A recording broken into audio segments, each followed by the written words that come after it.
আসসালামু আলাইকুম। আমি তৌকির স্যার, ইগনাইট এডুকেয়ারের প্রতিষ্ঠাতা ও পরিচালক। যেহেতু আগামী 10 তারিখ থেকে তোমাদের এসএসসি পরীক্ষা শুরু এবং প্রথম পরীক্ষাটা হচ্ছে বাংলা প্রথম পত্র। তো আমাদের ফেসবুক পেজে এবং ইউটিউবে রেগুলার হচ্ছে তোমাদের যে সাজেশনগুলা বা ফাইনাল সাজেশন যেটা আমরা ওটা দিয়ে থাকবো, এবং কিভাবে একটা পরীক্ষায় তুমি একটা ভালো নাম্বার নিয়ে আসতে পারো, কিভাবে তুমি খাতাটা ম্যানেজমেন্ট করবা, সব কিছু এখানে গাইডলাইন্স থাকবে। সামনে আরও ভিডিওগুলো আসবে, সো সেগুলো দেখার জন্য অবশ্যই আমাদের পেজে লাইক দিয়ে সাথে থাকবা এবং আমাদের প্রতিটা ভিডিও চেষ্টা করবা খুব মনোযোগ সহকারে দেখার, যেন তুমি একটা বেটার কিছু পাও। আমরা সেই চেষ্টাই করে যাচ্ছি।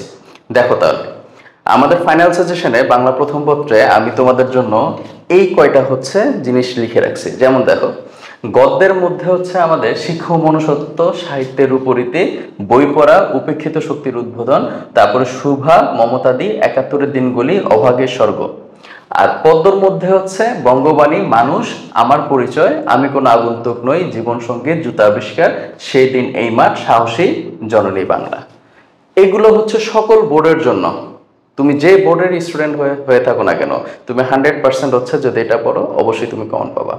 সো সেই হিসাব করে তোমাকে হচ্ছে নিতে হবে। আর যদি তুমি রিস্ক ফ্রি থাকতে চাও, দেখো আমি লিখে রাখছি, যদি তুমি রিস্ক ফ্রি থাকতে চাও, একদমই রিস্ক নিবা না, তুমি 100% সব কমন ফলাইতে চাচ্ছ, নিম গাছ, মানুষ, মোহাম্মদ সাল্লাল্লাহু সাল্লাম, পল্লী জননী। আর পদ্মর মধ্যে তুমি আশা, স্বাধীনতা, এই শব্দটি কিভাবে হলো, আর রানার। আর আমাদের তো উপন্যাস, নাটক, কাকতাড়ুয়া, বহির্বিরা, এটা তো পড়তে হবে, এটা তো মাস্ট। তবে আমি যেটা বলবো, প্রতিটা বিভাগ থেকে 2টি করে প্রশ্ন দেওয়ার পরে তোমরা চেষ্টা করবা উপন্যাস, নাটক বা হচ্ছে গিয়ে তোমার গদ্য থেকে একটা অ্যান্সার করার, কারণ গদ্য কিন্তু বেশি লেখা যায়। আর খাতা ম্যানেজমেন্টের ব্যাপারে তোমাদের একটু বলে দিই। দেখো, তোমাদের মধ্যে অনেকে আছো, প্রথমে যখন প্রশ্নটা পাবা মনের সুখে লেখা স্টার্ট করে দাও, 5-6 পেজ 7 পেজ করে হচ্ছে গিয়ে একটা সৃজনশীল লেখার চেষ্টা করো। এই কাজটা ভুলেও করবা না, কারণ একটা জিনিস চিন্তা করে দেখো, একটা ছেলে ও লেখছে 4 পেজ, তুমি লিখছো 6 পেজ, ও পাইলো 8, তুমিও পাইলা 8, তাহলে লাভটা কি হলো? তোমার 2টা পেজ বেশি লেখার জন্য সময় বেশি গেছে, শেষে তুমি কি করতে পারো না, 7 নাম্বার সৃজনশীলটা অ্যান্সার করতে পারো না। এই ভুলটা করবা না। তুমি যাই লেখো, তুমি 4টা পেজ করে লিখতে থাকো, কনস্ট্যান্ট লিখতে থাকো। তো 4টা পেজ কিভাবে মেনটেন করবা এটি একটু আমি দেখাই দিচ্ছি 1 মিনিটের মধ্যে। খেয়াল করো, মুছে দিলাম। আমাদের যখন হচ্ছে পরীক্ষার খাতাটা থাকবে, তো পরীক্ষার খাতার প্রথম যে পাতাটা থাকে, তাই না? তো প্রথম পাতাটায় তোমার কি এতটুকু পর্যন্ত তো হচ্ছে একটা নাম রোল লেখার জন্য জায়গা থাকে। তুমি চেষ্টা করবা ক নাম্বার এবং খ নাম্বার এই পেজের মধ্যে শেষ করে ফেলতে, কারণ জায়গাটা যদি একটু বেশি থাকে এনাফ।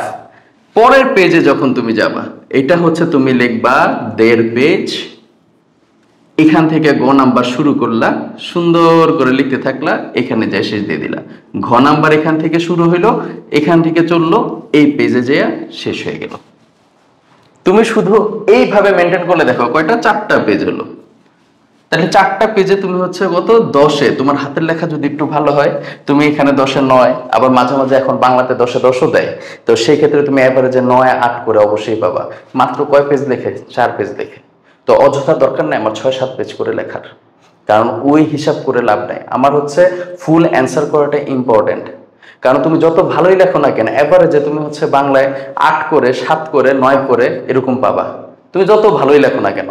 7-7 49, 7-8 56, 7-9 63, এর মধ্যেই তোমার নাম্বারটা থাকবে। সুতরাং অযথা আমি বেশি পেজ লিখতে গিয়ে আমার সময় নষ্ট করব, এই কাজটা যেন না হয়, এটাই আমার হচ্ছে সাজেশন থাকবে। তো আমাদের খাতা ম্যানেজমেন্টটা কিভাবে করবা এটা একটু তোমাদের দেখাই দিলাম। আশা করি বেশি না, 4 পেজের বেশি আমরা লিখবো না, এবং জাস্ট টাইমে আমরা 7টা সৃজনশীল অ্যান্সার করার চেষ্টা করব। আসসালামু আলাইকুম।